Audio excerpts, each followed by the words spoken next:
ಕೊಡಗಿನ ಕಾಡಿನಲ್ಲಿ ಯುವತಿ ನಾಪತ್ತೆ ಪ್ರಕರಣ ಸುಖಾಂತ್ಯವಾಗಿದೆ. ತವರು ಸೇರಿರೋದು ಕೇರಳ ಮೂಲದ 36 ವರ್ಷದ ಶರಣ್ಯ. ನಿನ್ನೆ ರಾತ್ರಿಯೇ ಮೆಡಿಕಲ್ ಟೆಸ್ಟ್ ಮುಗಿಸಿಕೊಂಡು ಪೋಷಕರೊಂದಿಗೆ ವಾಪಸ್ಸಾಗಿರೋದು. 3 ರಾತ್ರಿ 4 ಹಗಲು ದಟ್ಟಾರಣ್ಯದಲ್ಲಿ ಶರಣ್ಯ ಕಳೆದಿರೋದು. ಯುವತಿ ಸಿಕ್ಕ ಬಳಿಕ ಚರ್ಚೆಗೆ ಗ್ರಾಸವಾಗಿದೆ ಶರಣ್ಯ ಪ್ರಕರಣ. ಇದು ಶರಣ್ಯ ದಾರಿ ತಪ್ಪಿದ್ದಳ ಅಥವಾ ಎಲ್ಲರ ದಾರಿ ತಪ್ಪಿಸಿದ್ದಳ ಅಂತ ಒಂದು ಪ್ರಶ್ನೆ ಕೂಡ ಸಹಜವಾಗಿ ರೈಸ್ ಆಗುತ್ತೆ. ಯಾರಾದರೂ 3 ದಿನ 4 ದಿನ ಈ ಥರ ಕಾಡಲ್ಲಿ ಇದ್ದುಬಿಟ್ರೆ ಈ ಥರ ಇರ್ತಾರೇನ್ರಿ, ಇಷ್ಟು ಆರಾಮಾಗಿ ಬಂದುಬಿಡ್ತಾರೆ ಅವರು, ಹಾಗೆ ಹೀಗೆ ಅಂತ ಸಹಜ ಒಂದಷ್ಟು ಕ್ವಶನ್ಸ್ ಇದು.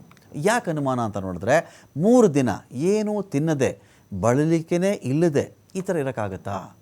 ಮನುಷ್ಯ ನಿತ್ರಾಣ ಆಗಿಬಿಡ್ತಾನೆ. ನೀರು ಸಿಕ್ಕಿತ್ತೋ ಸಿಕ್ಕಿಲ್ವೋ, ಊಟ ಸಿಕ್ಕಿತ್ತೋ ಸಿಕ್ಕಿಲ್ವೋ, ಸತ್ತೋಗ್ತಾರೆ ಅಂತ ನಾವು ಹೇಳಲ್ಲ, ಮನುಷ್ಯ ಅಷ್ಟು ಬೇಗ ಸಾಯಲ್ಲ.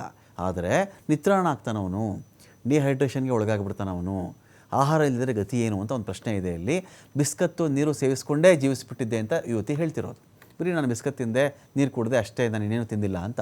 ಕಾಡಲ್ಲಿ 3 ರಾತ್ರಿ ಇದ್ದರೂ ಸ್ವಲ್ಪವೂ ಶರಣ್ಯಾಳ ಬಟ್ಟೆ ಕೊಳೆಯಾಗಲಿಲ್ಲ. ಶೋಧ ತಂಡಕ್ಕೆ ಸಿಕ್ಕಾಗ ಆತಂಕ ಇಲ್ಲದೇ ನಡ್ಕೊಂಡು ಬಂದಿರೋದು ಯುವತಿ. ಮೊದಲೇ ಪ್ಲ್ಯಾನ್ ಮಾಡಿಕೊಂಡು ಕಾಡು ಸೇರಿದ್ದಳ ಅನ್ನೋ ಅನುಮಾನ ಕೂಡ ಇಲ್ಲಿದೆ. ಸಾಕಷ್ಟು ಅನುಮಾನ ಮತ್ತು ಚರ್ಚೆಗೆ ಇಲ್ಲಿ ಶರಣ್ಯ ಪ್ರಕರಣ ಗ್ರಾಸವಾಗಿದೆ. ತಡಿಯಂಡಮೋಳ್ ಬೆಟ್ಟದ ಕಬ್ಬೆ ಬೆಟ್ಟದಲ್ಲಿ ಪತ್ತೆಯಾಗಿದ್ದು ಶರಣ್ಯ. ಆದಿವಾಸಿಗಳ ಶೋಧ ತಂಡದ ಕೈಗೆ ಸಿಕ್ಕಿರೋದು ಇದೇ ಯುವತಿ ಶರಣ್ಯ. ಕೇರಳದ ಶರಣ್ಯ ನಾಪತ್ತೆ ಆಗ್ತಿರೋದು ಇದೇ ಮೊದಲೇನೂ ಅಲ್ಲ. ಹಿಂದೆ ಕೂಡ ಕಣ್ಮರೆಯಾಗಿ 3-4 ದಿನ ಬಿಟ್ಟುಬಿಟ್ಟು ಊರು ಸೇರ್ತಾ ಇದ್ದಿದ್ದು ಶರಣ್ಯ. ಹೀಗಾಗಿ ಈ ಬಾರಿನೂ ಪ್ಲಾನ್ ಮಾಡಿಕೊಂಡು ಕಾಡಲ್ಲಿ ತಪ್ಪಿಸಿಕೊಂಡಿರುವಂತಹ ಶಂಕೆ ಒಂದು ಕಡೆ ವ್ಯಕ್ತವಾಗಿದೆ.